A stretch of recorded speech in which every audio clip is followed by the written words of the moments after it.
Welcome friends, आपका अपना YouTube channel study motion में स्वागत। आज हम देखेंगे कृषि के अगले पार्ट्स को। हमने पिछले क्लास में देखा था कि कृषि के दो जो पार्ट्स हैं वो हमने देखा था कि उसमें शस्य गहनता क्या होता है, कृषि के प्रमुख कारण क्या है, मतलब कितने भागों में विभाजित किया गया है, रबी फसल क्या है, जायद फसल क्या है, इस सारी चीजों को हमने कवर किया था। आप हमारे दूसरे फर्स्ट और सेकंड पार्ट को अगर नहीं देखे हो तो आप हमारे चैनल के प्लेलिस्ट में जाकर उसको देख लीजिए। वो अगर दोनों पार्ट देखिएगा तो ये पार्ट आपको अच्छे से।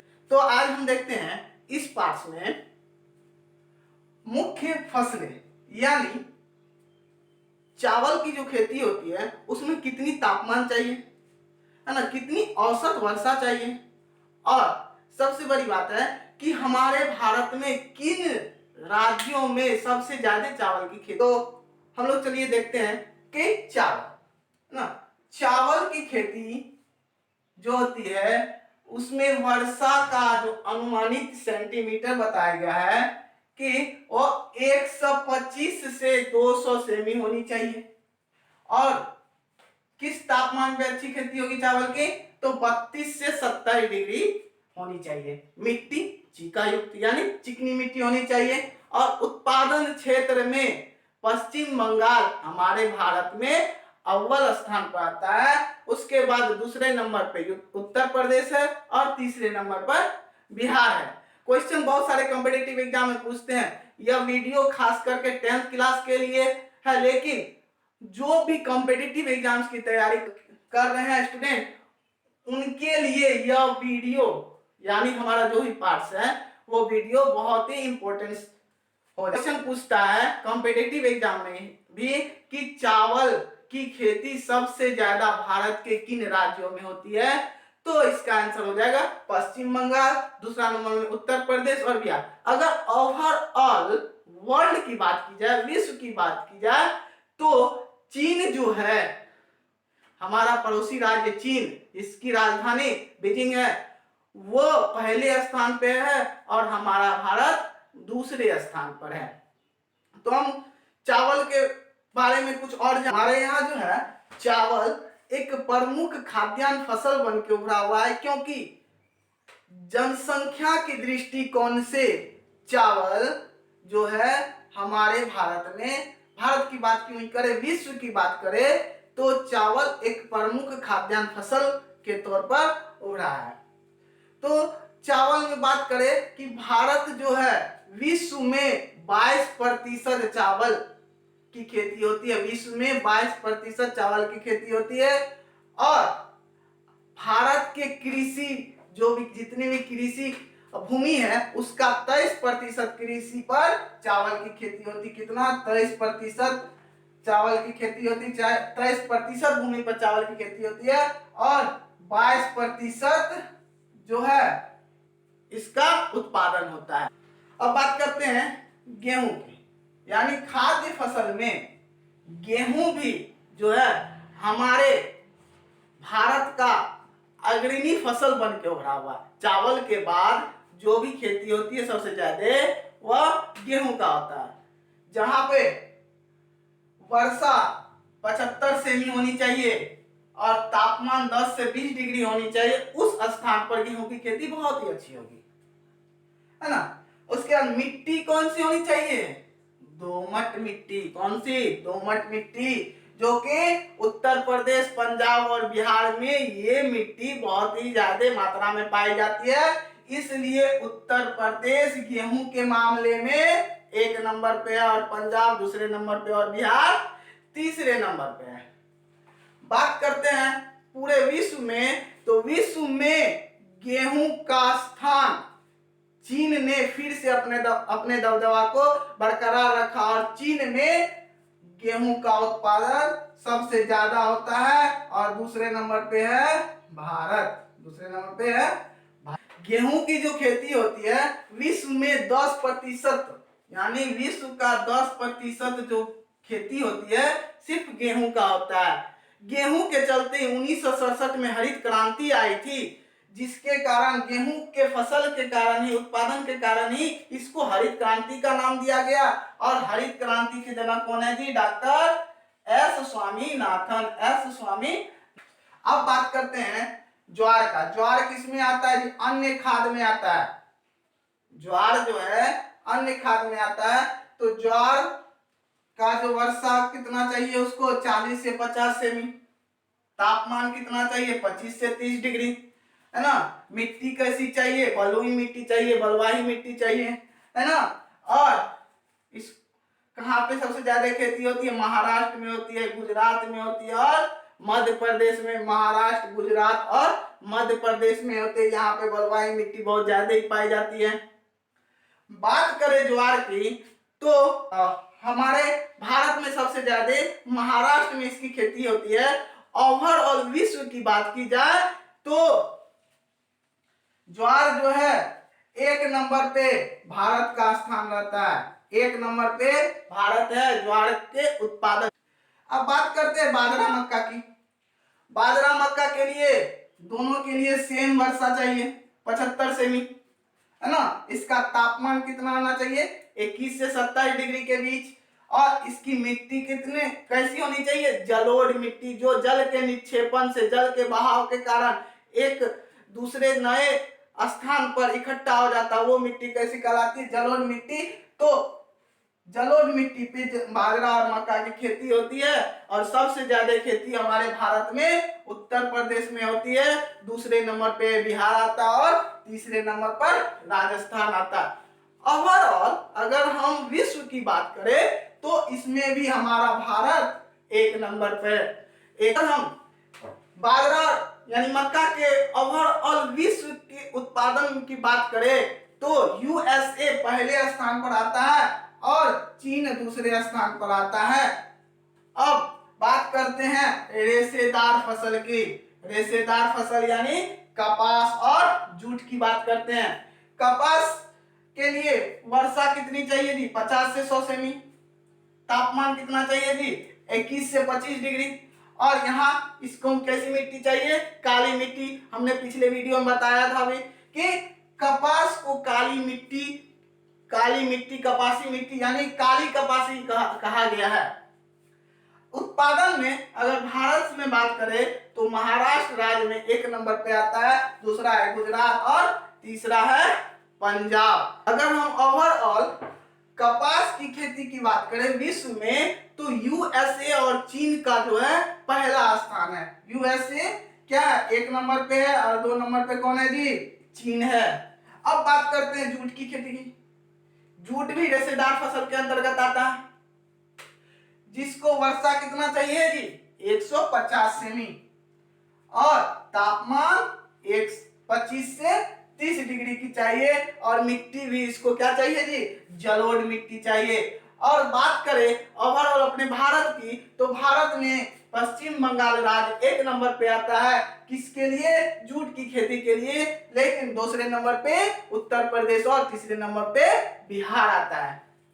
अगर हम बात करें ओवरऑल विश्व की तो विश्व में हमारा भारत 1 नंबर पे आता है जूट की खेती में। अब हम देखते हैं पेय फसल को। तो पेय फसल में आता है पहला चाय, है ना। चाय के लिए कैसा वर्षा चाहिए जी? 200 से 250 सेमी। और तापमान कैसा चाहिए? 24 से 30 डिग्री। नॉर्मल होनी चाहिए, नॉर्मल ही है 24 से 30 डिग्री। मिट्टी कैसी चाहिए? फास्फोरस पोटास युक्त, फास्फोरस पोटास युक्त। और अगर हम बात करें भारत की तो भारत में असम क्या है जी? राज्य में अव्वल में आता है। चाय की खेती में दूसरे नंबर पे पश्चिम बंगाल और तीसरे नंबर पे है कर्नाटक। ओवरऑल वर्ल्ड की बात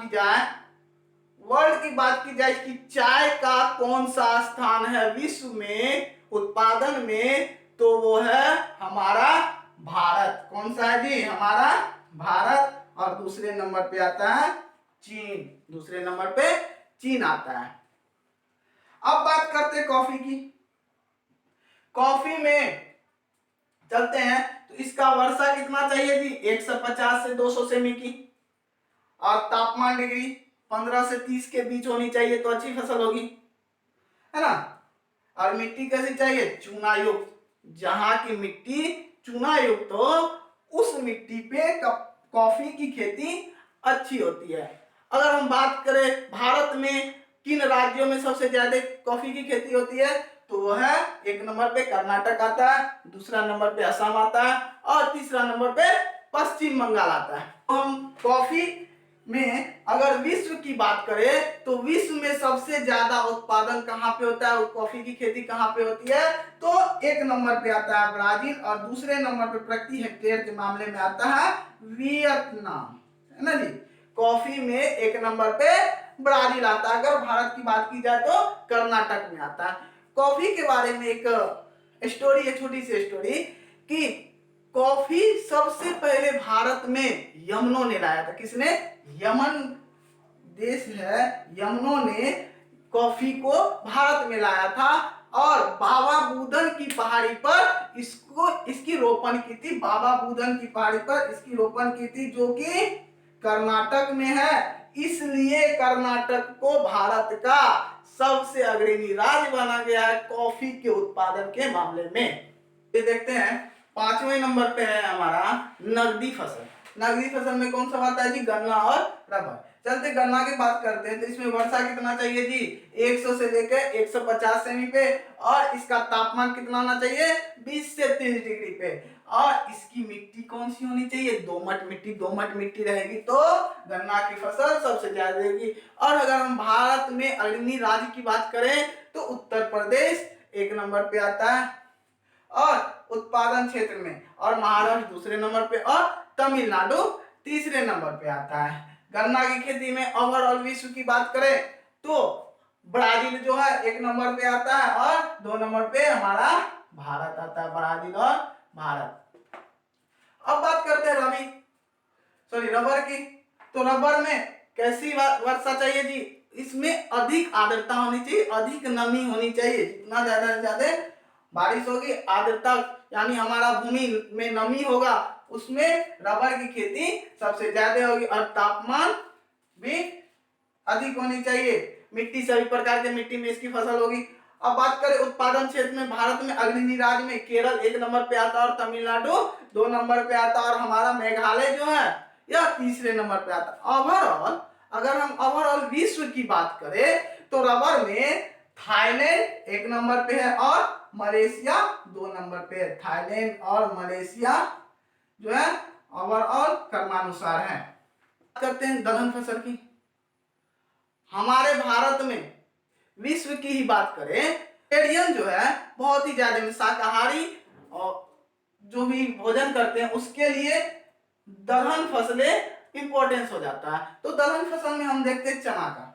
चना वर्षा चलेगा कोई भी हो, तापमान शुष्क होना चाहिए, है ना। जब शुष्क हो जाएगा तो चना बारिश की कोई जरूरत भी नहीं है उतनी, है ना।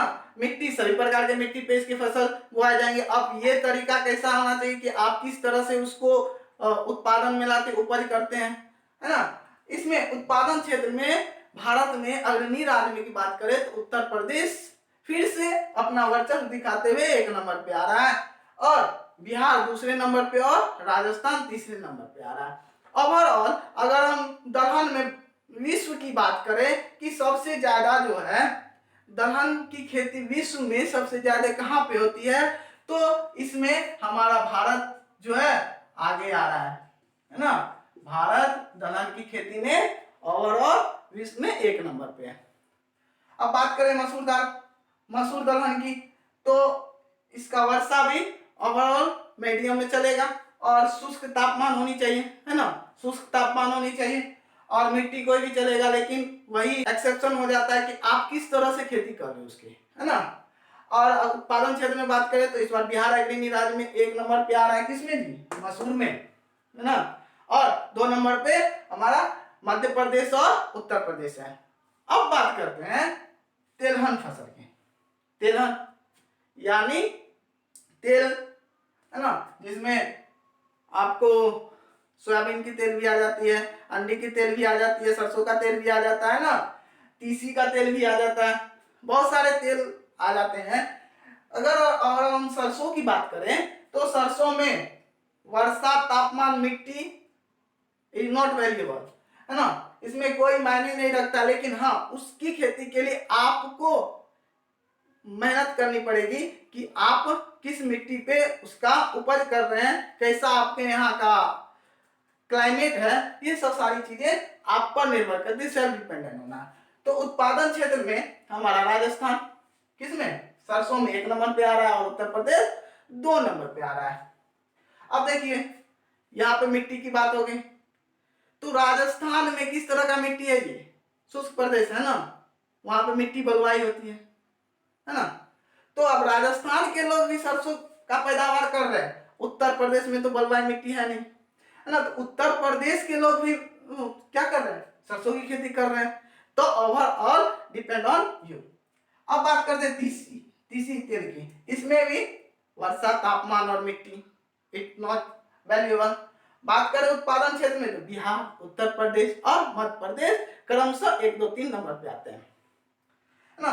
तेलहन में ओवरऑल वर्ल्ड की बात करें तो तेलहन में 1 नंबर पे विश्व में फिर से बाजी मार गया चीन, और 2 नंबर पे अपना भारत। तो ये थे ओवरऑल आपका कृषि का मुख्य फसल, जो कि हम ओवरऑल हमने इस पार्ट को एक चार्ट के रूप में देखा मुख्य फसलों में, जिसमें 7 तरीके के फसल थे, नकदी फसल, तिलहन फसल, पेय पदार्थ, ये सारी चीजें हमने देखा। तो आप इस चार्ट को स्क्रीनशॉट ले ले या फिर नोट डाउन कर ले, जो आपके आने वाले एग्जाम में बहुत ही इंपॉर्टेंट रोल निभाएगा, और कॉम्पिटिटिव एग्जाम में भी यह ओवरऑल बहुत ही आपके लिए बेस्ट होगा। तो हम अगले पार्ट में इस चैप्टर के लास्ट पार्ट को लेकर आएंगे, जो कि बचा हुआ भाग है, जो भी हम टॉपिक को पढ़ेंगे वो अगले पार्ट 4 में लेके आएंगे।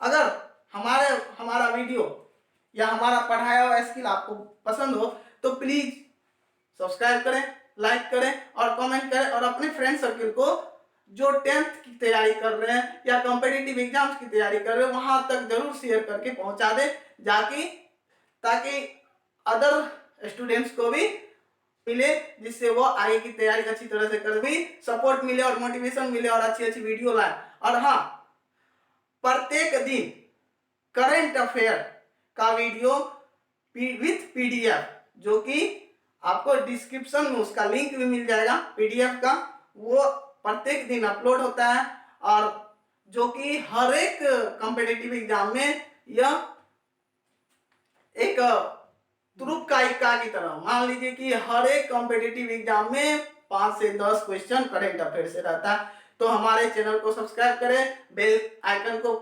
दबा दें, जिससे हमारा नोटिफिकेशन आपको समय समय पर मिलता रहे। धन्यवाद।